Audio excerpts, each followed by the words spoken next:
जानना चाहता है बीजेपी का मत क्या है। बीजेपी की एक सांसद बोलती है किसान हत्यारे और बलात्कारी हैं। बीजेपी कहती है ये हमारा नहीं है, उनका वक्तव्य है। ठीक है, उन्होंने डिस्टेंस बनाया, ये अलग बात है कि उनको बर्खास्त नहीं किया।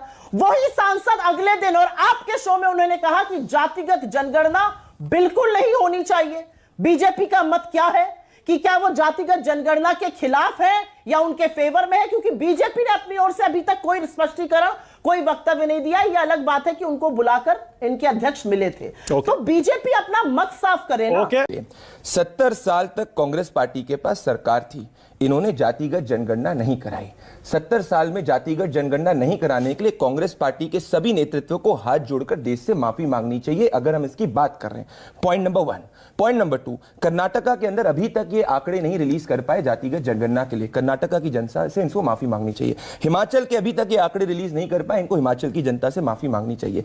पॉइंट आप समझिए। हमारा stand home minister Amit Shah ji ने जब पत्रकार ने उनसे सवाल पूछा तो उन्होंने कहा था उचित समय पर हम अनाउंस कर देंगे, वो हमारा स्टैंड है। 1934 में ग्लिम्पसेस ऑफ वर्ल्ड हिस्ट्री में जवाहरलाल नेहरू जी क्या कहते हैं, शिवाजी जी की जो प्रतिभा है, उनका जो स्टैचर है, वो तब कम हो गया जब अफजल खान के खिलाफ बीजापुर में उन्होंने हमला कर दिया। तो नेहरू जी से माफी मांगेंगे? हमें घमंड नहीं है, हमने बिल्कुल माफी मांगी कि शिवाजी जी की जो प्रतिमा है जो गिरी है उसमें हमने माफी मांगी। हम इनके जैसे घमंडी नहीं है, पर ये तो सर्जिकल स्ट्राइक का प्रूफ मांगते हैं, ये क्या बात करेंगे? और ये राम मंदिर की बात करते हैं, अयोध्या में इनके अलायंस का जो पार्ट। जय हिंद दोस्तों आपके लिए एक और वीडियो लेकर आ गया हूं जो कि काफ़ी इंटरेस्टिंग होने वाला है। ये वीडियो बीजेपी कांग्रेस के प्रवक्ता जो हैं वो दोनों यहाँ पे डिबेट कर रहे हैं और आपस में बातें कर रहे हैं कि कौन किसे बचा रहा है, कौन सी पार्टी क्या कर रही है, ये सारी चीज़ों पे हम बातें चल रही है। तो आप एक बार ज़रूर सुनिएगा प्लीज़, और वीडियो अच्छा लगे तो हमारे चैनल को सब्सक्राइब कर लीजिएगा और वीडियो को लाइक कर दीजिएगा। बेल आइकन घंटे को दबाना मत भूलिएगा ताकि ऐसी वीडियो आपको मिलती रहे। जो तो चलिए वीडियो शुरू करते हैं। मोहित खान जैसे रेपिस्ट के साथ खड़ा होता है बंगाल में, बंगाल की प्रदीप और सुप्रिया को स्क्रीन पर लाइए। लड़ सकती हूं, नहीं मानती, और ये बात करेंगे। सुप्रिया की बारी। रेपिस्ट के साथ खड़े होने पर मेरा मुंह मत खुलवाइए। बेटियों को सड़कों पर रुंधवाना, बूटों तले दबवाना और खड़े रहे बृजभूषण के साथ। कुलदीप सिंह सेंगर को तब तक गिरफ्तार नहीं किया जब तक इलाहाबाद हाईकोर्ट ने ऑर्डर इशू नहीं किया। चिन्मयानंद का केस तब वापस ले रहे हैं जब पूरा देश आक्रोशित है। सारी भाजपा बंगाल पर बोलती है, हम भी बंगाल पर बोलते हैं, लेकिन हम बदलापुर पर भी बोलते हैं, बीजेपी चुप हो जाती है। आप बात करिएगा जो 2.25 साल से मणिपुर नहीं जा पाए। आप बात करिएगा उन बेटियों की, जब आदमखोरों की भीड़ ने बेटियों को नोचा तो आप 76 दिन तक चुप रहे और जब मुंह खोला तो 36 सेकंड के लिए बोले। आप बात करिएगा बेटियों की, आपके सक्षम पटेल, आपके आनंद चौहान, आपके कुणाल पांडे IIT BHU के गैंग रेप के आरोपी पाए जाते हैं। आप बात करिएगा बेटियों की, बेटियों पर मेरा मुंह मत खुलवाइए। और अब बात रही जातिगत जनगणना की, मेरा सवाल दोबारा से है। अमित शाह जी ने जो कहा, आपकी सांसद ने एक नहीं 3 टेलीविजन इंटरव्यू में कहा जातिगत जनगणना बिल्कुल नहीं होनी चाहिए। उन्होंने तो यहां तक कहा कि अभी वाली आरक्षण व्यवस्था खराब है। अगर आपकी सांसद गलत बोल रही हैं, आपकी पार्टी की नीति के खिलाफ बोल रही हैं, तो उनको फटकार कर बाहर करिए। और अगर वो आपका मत दे रही है तो आप स्पष्टीकरण दीजिए। मैं आपसे एक ही सवाल दोबारा से पूछूंगी। हाथ कंगन को आरसी क्या, पढ़े लिखे को फारसी क्या? एक मिनट मानक जी, ये मैं इधर उधर के शोज की बात नहीं कर रही हूं, ये मैं आपके शो की बात कर रही हूं। और एक बात मैं यहां पर जरूर बोलना चाहती हूं, आपको लगता है यू टर्न लेकर, आपको लगता है माफी मांगकर आपके गुनाह धुल जाएंगे? आपने महाराष्ट्र के मताधिकार के साथ, मतादेश के साथ जो खिलवाड़ किया है उसका बदला और उसकी पाई का हिसाब महाराष्ट्र की जनता कराएगी। जिन्होंने कटुआ रेपिस्टों को बैक किया, उनको टिकट दिया, जो कांग्रेस पार्टी के लिए कैंपेन कर रहे हैं, वो बात करेंगे। मोहित खान जिसने 14 साल 13 साल की बच्ची का बलात्कार किया, उसके लिए प्रियंका वाड्रा खड़ी नहीं हो सकती, वो बात करेंगे। बंगाल की बेटी इनके लिए लड़की नहीं है, एक बार जाके बंगाल की बेटी के लिए न्याय की बात नहीं, वो बात करेंगे। बदलापुर में हमने स्पेशल इन्वेस्टिगेशन टीम बनाई, हमने एक्शन लिया। हम इनके जैसे एथलीट्स को राजनीतिक मोहरे का इस्तेमाल नहीं करते। विनेश फोगट की बात करते हैं, साइना नेहवाल पेनी के पार्टी के लोग जो सेक्सिस्ट कमेंट की बात करते हैं, ये क्या बात करेंगे? किसानों को 50% एमएसपी नहीं दे पाए, MS स्वामीनाथन कमीशन को इंप्लीमेंट नहीं कराए, ये किसानों की बात करेंगे। आज किसानों का सबसे ज्यादा वोट भारतीय जनता पार्टी के पास में, ये किसकी बात करेंगे? 70 साल तक जातिगत जनगणना नहीं कर पाए, गरीबों का हक नहीं ले पाए, और ये बात करते हैं यूटर्न की। इनकी जब सरकार थी 45 जो अधिवेशन है, 45 जो लेजिस्लेशन है, ये इनने वापस किए, और ये बात करेंगे यूटर्न पे। अगर मैं बोलना शुरू करूंगा ना, आज से लेकर कल तक चली जाएगी मानक जी बात। और सच्चाई की बात सिर्फ यही है कि कांग्रेस पार्टी सिर्फ और सिर्फ रेपिस्टों के साथ खड़ी हुई दिखती है। जब देखती है अरे बंगाल में है तो मत बोलो क्योंकि हमारा अलायंस पार्टनर है, बदलापुर में हम बोलो, बदलापुर के अंदर हमारे चीफ मिनिस्टर ने स्पेशल इन्वेस्टिगेशन टीम बनाई, हमने पुलिस वालों को सस्पेंड किया। मुझे बताइए, लड़की उलट सकती की बात करती मोहित खान जो समाजवादी पार्टी व्यक्ति है, क्यों नहीं उसको सस्पेंड किया? इससे तो पूछिए, इनसे पूछिए, लड़कियों लड़ सकती हूं की बात करती है। प्रियंका वाड्रा ने अभी तक बंगाल की बेटी की बात करी, जब तक नहीं बोला बंगाल की बेटी की बात नहीं कर पाई। आपकी बारी, बोलिए।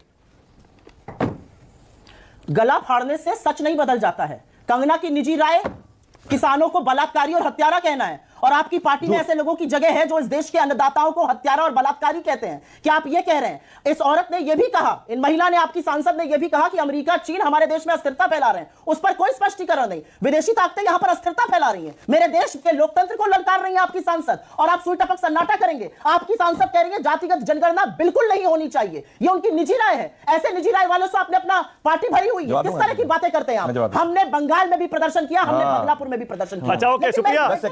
सुप्रिया, एक सवाल मेरा भी है। डिबेट आगे ले जाना जरूरी है। 10 सेकंड लीजिए 20 सेकंड मैं 10 सेकंड की बात कहना चाहता हूं। मानस जी, मुझे सीधे सवाल का जवाब दिलवा दीजिए इनसे। भाई ये लड़की बात कह रहे बंगाल में ये गई, बंगाल में जब तक कैलकाटा हाईकोर्ट इंटरव्यू नहीं किया, एक शब्द नहीं बोल पाई। मुझे एक फोटो दिखा दीजिए प्रियंका वाड्रा की, जो हाथरस में गई थी, जो बंगाल की बेटी के लिए खड़ी है, या बंगाल की विक्टिम के साथ बात करी है? नहीं बात चलिए। एक से रुक जाइए, मुझे बताइए, सीधी सी बात बताइए, जो किसानों को 50% एमएसपी नहीं देखो, दलितों की बात करते हैं। इन्होंने आर्टिकल 370 के तहत 70 सालों तक जम्मू कश्मीर में दलितों का उनको रिजर्वेशन नहीं दिया। हरियाणा ये पूछ रहा है कि हमारे बच्चों को आपने इस कदर बेरोजगार कर दिया कि वो इजराइल के युद्ध क्षेत्र में जाने के लिए लाइन लगाकर खड़े हैं। हमारी बेटियों को आपने इतना बेइज्जत कर दिया कि हमें खून के आंसू रुला दिए। हमारे किसानों को आपने गाली ही नहीं, हमारे किसानों को आपने गुंडा मवाली कहकर एनएसए उनके पीछे छुड़वा दी। हमारे किसान दिल्ली में आपने चट्टाने गड़वा दी। क्या काम किया आपने? ये पूछा जाएगा और पूछना चाहिए। मानक जी, जो मंडी में जिस तरीके के शब्द का प्रयोग किया था इन्होंने, हमारी सांसद कहे कि मंडी में रेट क्या है, ये महिलाओं की बात करेंगी। क्या बात है सर, क्या बात है सर। मैंने नहीं किया था। शब्द का करा था, फिर इनको अपोलोजाइज करना पड़ा था। इन्हीं के ट्विटर अकाउंट से गया था, फिर बाद में बोलती कि मैंने नहीं ट्वीट किया, किसी जो दूसरे उठा के ट्वीट किया। ये क्या बात करेंगी महिला अधिकार के लिए? सुप्रिया, एक फोटो दिखा दीजिए बंगाल की बेटी के साथ में। हाँ बोलिए सुप्रिया, बोलिए। I want to speak on this. Bhajpa की आदत है कि जो झूठ आप ट्विटर पे बोलते हैं वो फैलाते रहिए ट्विटर पे। यहां पर मेरे मुंह के सामने झूठ बोलिएगा तो मुंह की खानी पड़ेगी। वो मैंने नहीं किया था, ये बात चुनाव आयोग ने भी मानी, ये आपकी फर्जी जो केस किया गया था दिल्ली पुलिस ने भी मानी। नहीं हुआ था मेरे ट्विटर अकाउंट से, और अगर आपने दोबारा कहा तो आपके ऊपर मैं मानहानि का दावा करूंगी और आपको कोर्ट में घसीट करिए। सबको पता है वो मैंने नहीं ट्वीट किया था, वो मेरे इंस्टाग्राम पे किसी ने गलती से किया, मैंने उसको डिलीट किया। मेरे ट्विटर पे कभी भी नहीं हुआ था जिसका एक्सेस मेरे पास है। तो झूठ बोलकर अपनी नई नई राजनीति की दुकान मेरे साथ चलाने की कोशिश मत करिए। अच्छा शो करिए मेरे साथ, तथ्यों और आंकड़ों पे बहस करिए अगर वो करने की हिम्मत है। नहीं तो आपके जैसे बहुत आगे चलते हैं, छोड़िए, आगे चलते हैं। परसों इन्होंने बंगाल के ऊपर एक ट्वीट को डिलीट किया है जिसमें जाके कर रही थी, खोल के देख लीजिए, इनके सोशल मीडिया अकाउंट से गया था, फिर बाद में जाके इन्होंने माफी मांगी थी और कहा था नहीं जाके करा था। आप हर दूसरे दिन आप फेक न्यूज फैलाती हैं, ठीक है? और आपकी धमकी से कोई धमकने वाला नहीं। जहां कोर्ट में जाना जाइए, हम भी सामना कर लेंगे। कि आप समझे, धमकी किसी और को दीजिएगा। सुप्रिया जी, क्या करूं, मैं मर जाऊं? मैं यहां ना किसी की गीदड़ धमकियों से, ना किसी के झूठ से, ना किसी की फर्जी बातों से चुप हो जाऊंगी। बात महाराष्ट्र और हरियाणा की है, बात सुप्रिया श्रीनेत की नहीं है। दोस्तों, आप अगर यहाँ तक आए हैं तो मुझे उम्मीद है आपको वीडियो बहुत अच्छा लगा होगा। तो आपसे एक रिक्वेस्ट है, वीडियो को लाइक कर दीजिए और चैनल को सब्सक्राइब कर लीजिएगा और बेल आइकन घंटे को प्रेस करना मत भूलिएगा, ताकि जो भी वीडियो आए सबसे पहले आप तक पहुँचे।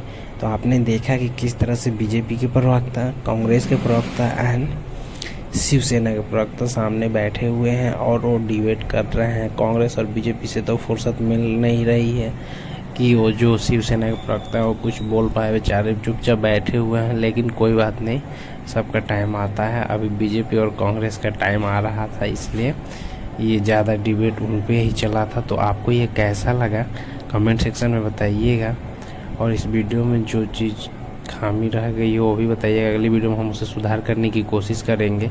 तो चलिए मिलते हैं एक नए टॉपिक के नए वीडियो के साथ। तब तक के लिए जय हिंद, जय भारत।